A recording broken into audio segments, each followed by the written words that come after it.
자, 오늘은 블라인드 테스트로 시작하겠습니다. 어떤 게 어떤 카메라로 찍은 걸까요?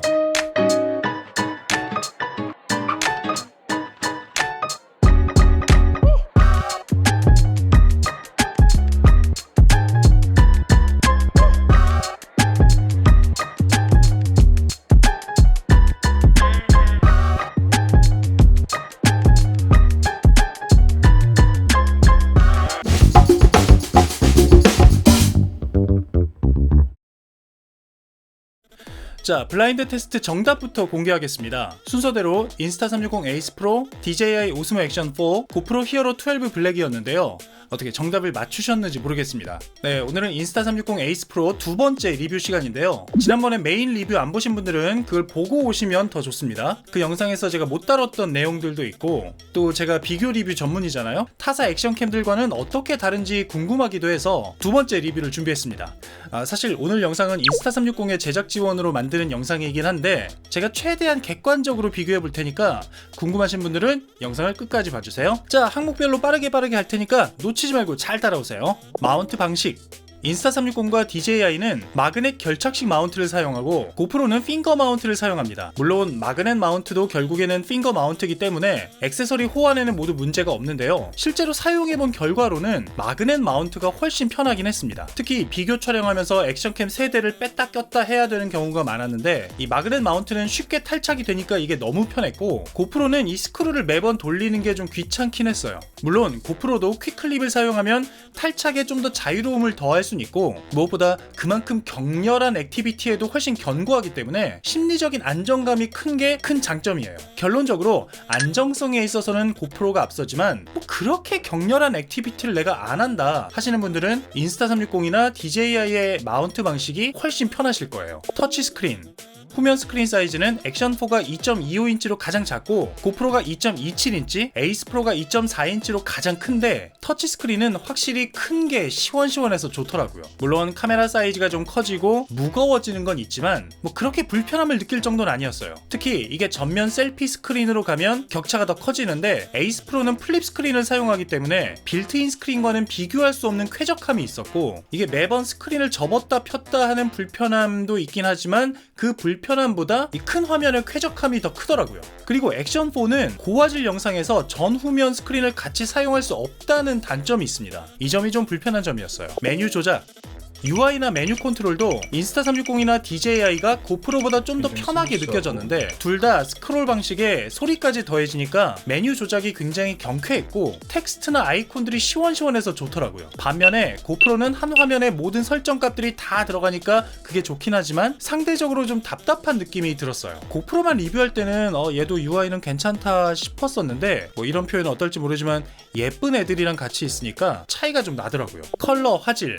자, 이제부터 본격적인 성능 테스트라고 할 수가 있겠는데요. 먼저 컬러와 화질입니다. 일단 이미지 센서는 에이스 프로와 DJI 오스모 액션 4가 1.3분의 1인치로 동일하고요. 고프로 히어로 12가 1.9분의 1인치로 제일 작은데, 이게 얼마나 화질에 영향을 미치는지는 잘 모르겠어요. 일단 컬러는 주관적인 영역이고, 또 화이트 밸런스 설정 값에 따라서 달라질 수가 있는데, 오토 모드를 기준으로 했을 때 고프로가 특유의 좀 더 따뜻한 색감이랄까? 그런 노란 빛깔 느낌이 많이 있었고, 상황에 따라서 이게 좀 심한 경우도 있고 덜한 경우도 있더라고요. 자, 사진도 몇 장 확인해 보시고요.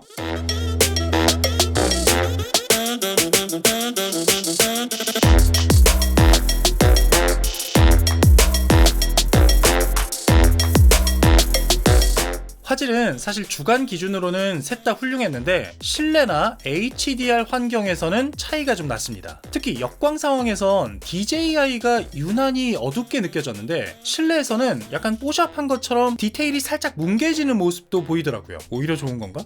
그리고 촬영 모드에 보면 HDR 모드가 따로 있죠. 액션4에는 없고 고프로와 에이스 프로에만 있는데, 이 HDR 모드를 켜면 차이가 더 느껴집니다. 태양 빛 번짐도 확실히 잡아주고, 역광 상황에서 대나무의 빛깔이며 디테일도 더 잘 잡아줘요. 그래서 개인적으로 주간에는 비슷비슷한데, 역광이라든가 HDR 화질은 고프로와 인스타360이 훨씬 더 좋게 느껴졌습니다. 10비트 지원. 고프로와 DJI는 10비트 컬러를 지원합니다. 이 10비트는 사실 일반적으로는 별로 쓸 일이 없고 이렇게 로그 모드를 통해서 색 보정을 하는 건데, 이건 사실 제가 보정을 잘 못해서 그런지 모르겠는데 이 고프로의 로그 모드가 좀 어렵게 느껴졌어요. 액션4의 10비트 로그 모드는 제가 가지고 있는 럿 아무거나 적용을 해도 자연스러운 색감의 디테일도 잘 살아있는데, 고프로의 로그 모드는 고프로의 럿을 사용해도 이 색 보정이 너무 어렵더라고요. 뭐 이건 제 문제일 수도 있습니다. 그리고 인스타360 에이스 프로는 아예 10비트 지원을 안 하죠. 뭐 이게 아쉬운 점이긴 한데 색 보정에 별로 관심이 없다 하시는 분들에겐 상관없는 항목이 아닐까 싶어요. 저조도 화질. 자, 대망의 저조도 화질입니다. 에이스 프로와 액션4에는 저조도 향상 모드가 따로 있어요. 에이스 프로에는 퓨어 비디오 모드가 있고 액션4에는 저조도 강화 모드가 있는데 이건 아주 쉽게 순위가 결정됩니다. 에이스 프로, 오스모 액션4, 고프로 순위예요. 에이스 프로의 퓨어 비디오가 밝기도 밝았지만 흔들림도 어느 정도 잡아주면서 노이즈 억제력도 괜찮더라고요. 액션4는 밝긴 하지만 노이즈가 좀 많았고 고프로는 뭐 거의 보이질 않죠. 고프로도 ISO를 6400까지 올리니까 좀 밝아지긴 하는데 또 노이즈가 너무 심합니다. 저조도는 확실히 에이스 프로가 더 뛰어나더라고요. 동영상 안정화. 반대로 동영상 안정화 성능은 에이스 프로가 가장 떨어지는 모습이었습니다. 가장 낮은 단계에서도 고프로 하이퍼스무드 성능이 제일 뛰어났고 가장 높은 단계에서는 DJI가 고프로를 많이 따라잡긴 했는데 그래도 고프로가 조금 더 앞서지 않나 싶고 에이스 프로는 여전히 좀 흔들림이 있더라고요. 물론 이게 극한 테스트라는 점을 고려하면 일상적인 움직임 정도에서는 그렇게 큰 결격 사유는 아니라고 할 수 있겠습니다. 자, 하이퍼랩스 영상도 찍어봤는데요. 큰 차이는 없지만 역시 고프로가 조금 더 자연스러운 모습이에요. 수평 잠금 기능. 세 기종 모두 명칭은 조금씩 다르지만 수평 잠금 기능을 제공하는데요. 수평 잠금 역시 고프로가 좀 더 우세하다고 할 수 있어요. 성능 자체는 비슷하다고 할 수 있는데 DJI는 2.7K까지만 지원한다는 한계가 있고 에이스 프로는 프리프레임 모드를 사용하기 때문에 인스타360 어플이나 프로그램을 통해서 한 번 더 출력을 해줘야 된다는 불편함이 있어요. 그리고 이 결과물도 화각이 너무 좁아지는 아쉬움이 있었습니다. 초점 거리. 초점 거리도 다 비슷하긴 한데 DJI가 가장 짧게 느껴졌어요. 고프로와 에이스 프로의 초점 거리가 대략 3-40cm 정도로 느껴졌는데 액션4는 20cm에서도 어느 정도 초점이 맞더라고요. 이게 실내에서 촬영하느라 광량이나 선예도의 차이일 수도 있는데요. 대략 DJI, 고프로, 에이스 프로 순으로 생각하면 될 것 같습니다. 촬영 모드.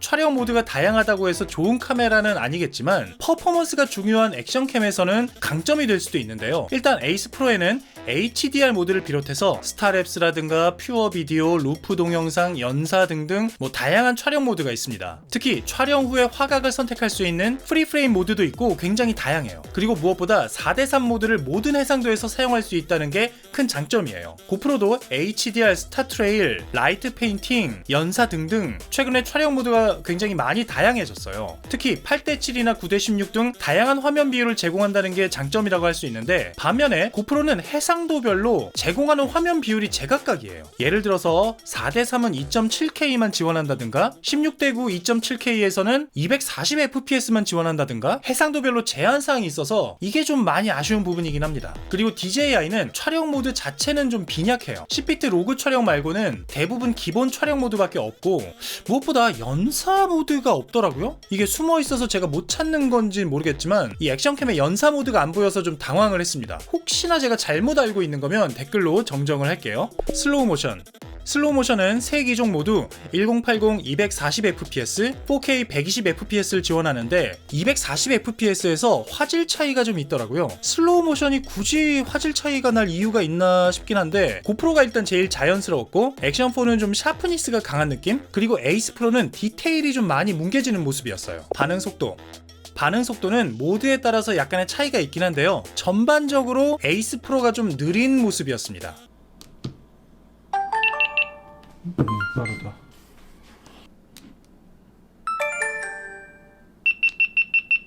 넣고 빠르고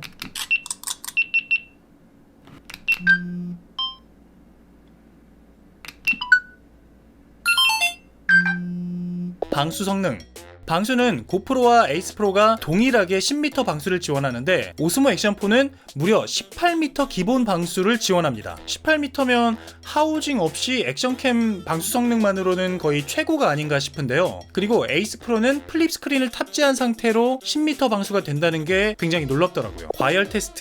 과열 테스트도 진행을 해봤습니다. 시간 관계상 4K 60fps에 대해서만 테스트를 해봤는데요. 과열로 언제 꺼지는지 그 시간을 체크했어요. 일단 고프로가 28분까지밖에 버티지 못하고 꺼지더라고요. 이건 지난번에 제가 고프로 리뷰할 때 테스트한 것과도 비슷한 시간이었습니다. 놀라운 건 인스타360과 DJI의 발열 관리였는데 인스타360 에이스 프로가 1시간 9분에 꺼졌고 DJI 오스모 액션4는 무려 1시간 18분을 버티고 꺼지는 걸 확인할 수 있었어요. 결과적으로 액션4가 배터리를 다 소진할 때까지 과열로 꺼지지 않고 잘 버티는 모습이었는데 이 액션4는 좀 다른 게 온도가 어느 정도 되면 스스로 스크린을 꺼서 발열 관리를 하더라고요. 반면에 에이스 프로는 스크린이 계속 켜져 있는 상태였기 때문에 화면이 꺼진 상태였다면 어쩌면 에이스 프로가 더 오래 갔을 수도 있겠더라고요. 어쨌든 두 제품 모두 발열 관리가 상당히 잘 돼 있다고 느껴졌습니다. 특히 길게 촬영하는 경우에 최고 60~70도까지 온도가 올라가는데 온도계상으로나 체감상으로나 인스타360 에이스 프로의 온도 상승이 가장 더뎠어요. 그러니까 가장 느리게 뜨거워졌다는 거죠. 뭐 사이즈가 커서 그런지 뭐 어떤 변수가 있는지 잘 모르겠지만 상당히 놀라운 결과였어요. 시간 관계상 4K 60fps에 대해서만 테스트를 해봤는데 1080p에서는 또 어떤 결과가 나왔을지 좀 궁금하긴 합니다. 사운드 테스트. 자, 지금은 마이크 테스트를 하고 있습니다. 전부 다 스테레오 설정을 해놨고요. 액션4는 따로 음성 설정 모드가 없는 것 같아요. 아무리 찾아봐도 보이지가 않네. 마이크 테스트 하나 둘 셋, 마이크 시험 중, 마이크 시험 중, 마이크를 테스트하고 있습니다. 마이크 테스트 하나 둘 셋, 마이크 시험 중, 마이크 시험 중, 마이크를 테스트하고 있습니다. 마이크 테스트 하나 둘 셋, 마이크 시험 중, 마이크 시험 중, 마이크를 테스트하고 있습니다. 어플 기능. 어플은 3사 모두 꽤 괜찮은 기능들을 제공합니다. 템플릿도 다양하고 자동 편집 기능 등 기능도 뛰어난 편인데 AI 워프 기능처럼 다양한 이펙트를 제공하는 인스타360 어플의 활용도가 좀 더 높지 않나 싶어요. 그리고 인스타360 어플은 백그라운드 파일 다운로드가 되는데 이것 또한 나름 장점이라고 할 수 있습니다. 편의 기능. 편의성은 압도적으로 인스타360 에이스 프로가 뛰어나다고 생각해요. 일단 플립 스크린이 셀피를 찍을 때 너무 편하고 무엇보다 제스처 컨트롤 기능이 너무 좋아요. 보통 음성 인식으로 찍거나 타이머로 찍는 경우가 많은데 갤럭시처럼 손동작만으로 이 사진이나 동영상을 찍을 수 있으니까 그게 너무 편했고 동영상 촬영 중에 사진 촬영도 가능하고 촬영 중에 줌 기능도 있고 뭐 녹화 일시 중지나 이어서 녹화하기 같은 기능들도 굉장히 재밌었어요. 무엇보다 AI 하이라이트 어시스턴스 기능이 신기했는데요.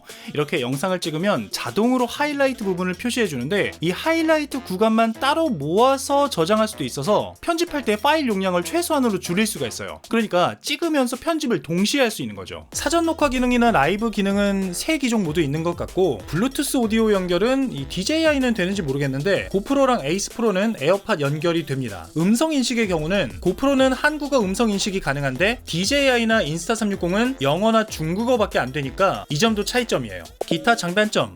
그 밖에 또 특징들을 살펴보면 인스타360 에이스 프로는 4800만 화소 사진 촬영이 가능하고 지난 리뷰에서 소개 못한 게 8K 동영상 촬영이 되거든요. 물론 용량이 좀 크긴 하지만 해상도에 있어서 강점이 있고 가민이나 애플워치랑 연동해서 GPS나 속도 같은 데이터를 화면에 표시할 수도 있기 때문에 러닝이나 사이클링 하시는 분들한테 굉장히 유용하지 않을까 싶어요. 액션4 같은 경우 화각이 제일 넓습니다. 이게 155도라고 하는데 영상에서도 확 느껴지더라고요. 그리고 하우징으로 세로 모드를 만들 수 있다는 점도 재밌고 그리고 고프로는 맥스 렌즈라든가 미디어 모드, 디스플레이 모드 뭐 이런 추가 모듈을 장착할 수 있어서 확장성이 좋다는 장점이 있습니다. 가격은 국내 정발 기준으로 오스모 액션4가 52만 8천원으로 제일 저렴하고요. 고프로가 55만 9천원, 에이스 프로가 59만 9천원인데 사실 이 가격은 딱 그 기능만큼의 가격인 것 같아요. 액션4가 제일 저렴하긴 한데 또 기능은 또 제일 적고 에이스 프로가 고프로보다 비싸긴 한데 고프로는 또 액세서리가 비싸거든요. 뭐 스틱이라든가 추가 액세서리 몇 가지 더하면 사실 거기서 거기인 것 같기도 한데 어쨌든 액면가 자체는 에이스 프로가 제일 높기 때문에 이게 어느 정도 진입 장벽이 되는 건 사실인 것 같아요. 늘 느끼는 거지만 이 비교 리뷰는 정말 너무 힘듭니다. 특히 카메라 세대를 비교하려니까 촬영하는 과정도 힘들고 편집도 힘든데요. 짧게 정리를 해보면 뭐 각각의 장단점이 있긴 하지만 대체로 고프로가 전통적인 강자답게 화질이나 손떨방 등 기본적인 기능에 충실한 액션캠이라고 한다면 DJI 액션도 제가 1세대 때 리뷰를 했었는데 상당히 많이 발전을 했고 역시 기본기에 충실한 액션캠이다. 그리고 인스타360 에이스 프로는 거기에다가 저조도 화질도 뛰어나고 앞서 말한 여러가지 편의 기능들이 더해져서 사용자 경험이 상당히 만족스러운 그런 액션캠이었어요. 네, 이렇게 훈훈하게 마무리를 지어야겠죠. 그리고 오스모 포켓3랑도 비교해달라고 요청하시는 분들이 좀 계셨는데요. 제가 아직 포켓3는 사용해보지 않았지만 저는 일단 이런 짐벌 카메라랑 액션 카메라는 용도 자체가 좀 다르다는 생각을 가지고 있습니다. 근본적인 차이가 좀 있죠. 일단 액션 카메라라고 하면 뭐 자주 떨어뜨리기도 하고 좀 막 쓰는 맛이 있어야 되는데 짐벌 카메라는 삼축 짐벌 구조상 막 쓰기가 힘들어요. 모터가 고장날 수도 있고 무엇보다 방수에 취약하기 때문에 물에 들고 들어갈 수가 없잖아요. 그래서 짐벌 카메라는 시네마틱이나 브이로그용 카메라지 액션캠이라고 부르기엔 좀 무리가 있지 않나 싶고, 반면에 물리 짐벌이다 보니까 액션캠의 전자식 손떨방보다는 동영상 안정화 성능도 뛰어나고 화질에서도 분명히 이점이 있죠. 무엇보다 포켓3는 이번에 1인치 센서로 나와서 저도 관심이 많이 가긴 하는데 저는 액션캠은 아직까지는 화질보다는 퍼포먼스가 더 중요하다고 생각해요. 이미지 센서 업그레이드에서 가격이 올라갈 바에는 그냥 퍼포먼스 좋고 가성비 좋은 카메라가 더 낫지 않나. 그래서 액션캠 구매를 계획 중이신 분들은 자신의 용도가 어떤 건지를 잘 파악해서 자신에게 맞는 카메라를 구매하는 게 가장 중요하다고 생각합니다. 네, 오늘 이렇게 3대 액션캠 비교해보는 시간이었고요. 여러분은 어떻게 생각하시는지 혹은 궁금한 점 있으시면 댓글로 남겨주시기 바랍니다. 자, 영상이 마음에 드셨다면 구독, 좋아요, 알림 설정도 아끼지 마시고 그럼 저는 다음 영상에서 또 인사드릴게요. 안녕히 계세요.